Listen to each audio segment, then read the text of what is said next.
Howdy everyone, it's me once again, the one and only Killer Rodan.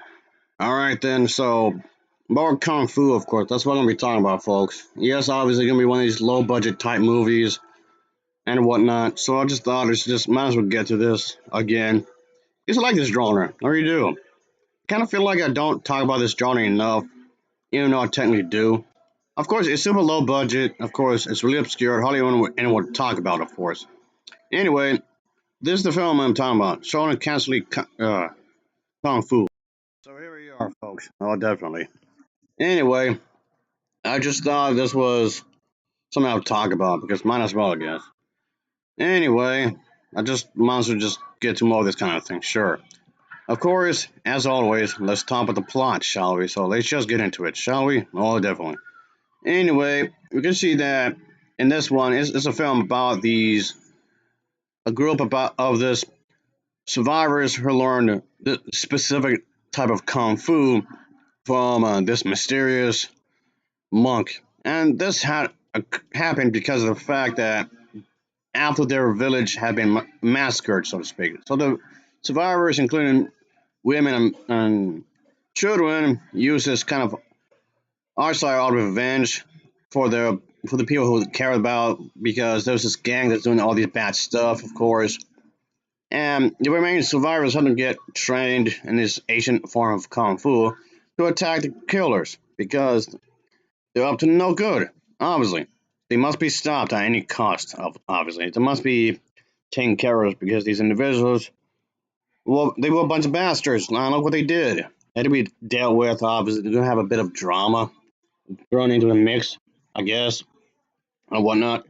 And that's pretty much the idea here when it comes to this movie. That's the overall idea, of course. But yes, it's something that's pretty dramatic in its own little way. And yes, obviously, it's something that I guess it's just a way to create some drama as well in some ways, and that's fine if you ask me. I don't mind it really. It's a way to just push the story forward in some kind of way because this like is dramatic, I guess in other words. And yeah, this type of kung fu I tend to like a bit more because I like it when these kung fu movies do take themselves rather seriously. I mean, that's more of a personal taste, but that's just me though. Anyway, but altogether, yeah, it's a pretty crazy one in that regard. I mean, at least I thought so anyway. So yeah, these survivors are being led by this one man after this, I guess, village was attacked and destroyed and whatnot. So somebody out here has to pretty much check them, of course.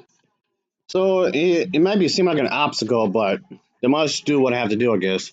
This kind of a thing where these remaining villagers do decide to avenge people to care for.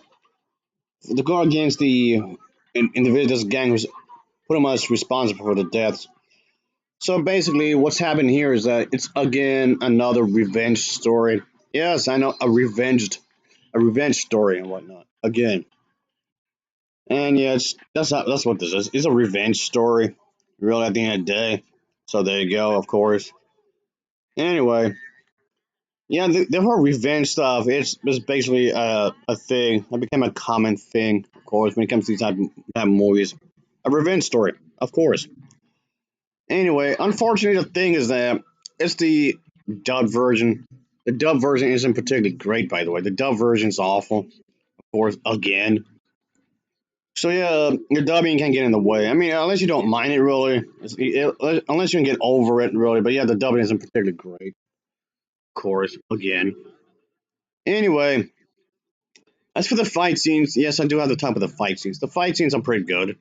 The fight scenes are pretty violent, and I did like the fight scenes in this one, folks, of course. And the fight scenes are really well done as a whole. I like the fighting.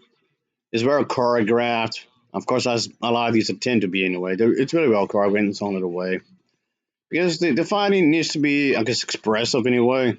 And as I said, like one of the more common complaints with the more modern day kung fu or modern day action, really, it doesn't really have to be martial arts. Just in any action movies that the editing during the fights is just really bad for the most time. For the most part, why do we need to have different cuts just because the fight scene is like 30 seconds long. I don't get it.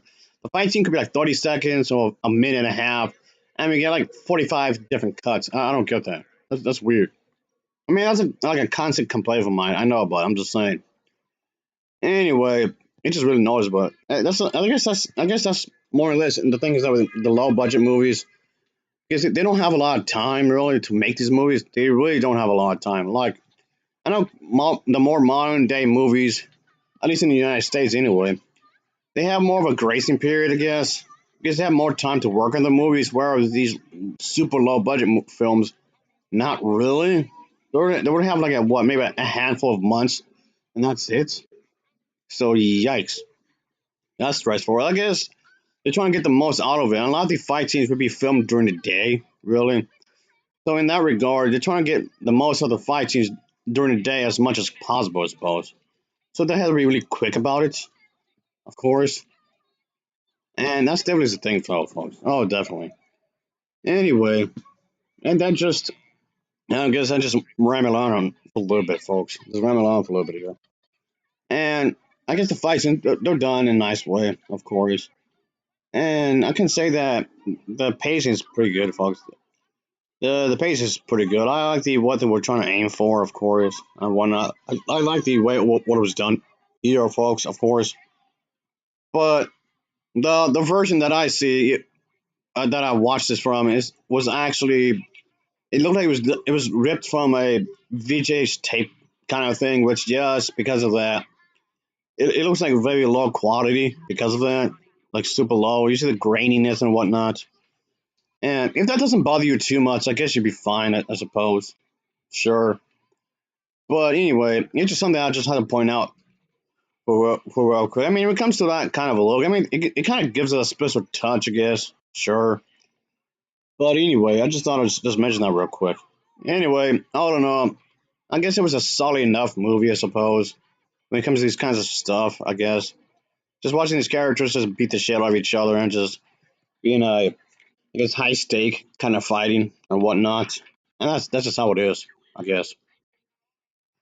Anyway, all in all, it's pretty crazy in this one. I liked it. I like what it was trying to go for here, folks. It's a wired one. I just had to get my hands on the unedited versions when it comes to these movies. Of course, it's easier said than done. Obviously, unfortunately, it's easier said than done. Anyway, altogether, I mean, it's not too shabby, I suppose. I mean, I was entertained, I suppose. So I guess that's what counts in some ways, I suppose. And yeah, that's all I can really say is that's it. But by the end of the day, that's all I can really say is that would I recommend it? Sure, but definitely if you can find the unedited version, that is. And that's more of a me thing, I know, but I prefer these movies to be unedited. But as it stands, it's fine, I guess. I suppose it does it. It's its job, I suppose. Anyway, I'll give this version a Nova rating of a 7.0 It's a 7.0 for me. So, of course, as always, thanks for watching and take care. Until next time, see ya. Oh, yeah, later.